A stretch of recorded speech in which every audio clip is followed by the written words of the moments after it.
40대 남성 A씨는 지난 1일 70대 아버지의 시신을 1년 넘게 냉동고에 감춰왔다며 제발로 경찰을 찾아갔습니다.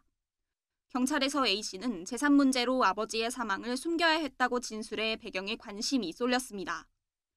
YTN 취재 결과 단서는 A씨 아버지와 의붓어머니 B씨의 이혼과 재산 분할 소송에서 확인됐습니다.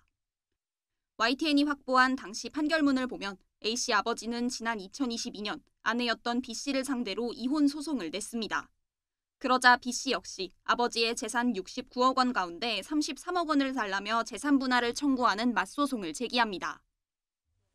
하지만 1심은 물론 대법원까지 B씨 주장을 받아들이지 않았고 판결은 지난 4월 확정됐습니다. 2심은 9월, 10월이 그때 재판이 날짜가 잡혀 있었다 그러더라고요. 아니 아버지 만나게 해준다 그러고 3번 약속을 했는데 다 바람 맞았어요. 전문가들은 아버지가 살아있는 상태에서 이혼 소송이 끝났다면 아들 A씨가 아버지의 재산 가운데 대부분을 차지했을 것이라고 분석합니다. 이혼이 확정되면 의붓어머니 B씨는 재산을 넘겨받을 권리가 상당 부분 사라지기 때문입니다.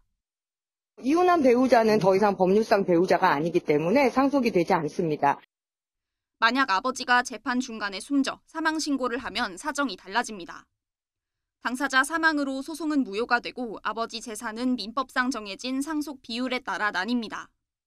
아버지 재산이 69억 원이 맞다고 가정하면 의붓어머니에게는 최대 41억 원, 아들 A씨에게 28억 원 정도 돌아갔을 가능성도 있습니다.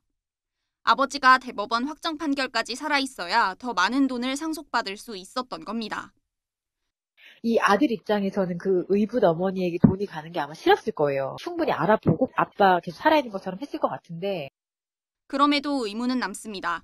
아버지는 지난해 가을쯤 숨진 것으로 추정되고 대법원 판결은 지난 4월 확정됐는데 왜 이제서야 냉동고에 시신을 숨겨왔다고 자백했는지입니다. 경찰은 판결문을 토대로 A씨의 구체적인 범행 동기를 집중 수사하는 것은 물론 아버지의 사망 원인과 시점을 특정하는 데도 수사력을 모으고 있습니다. YTN 신기혜입니다.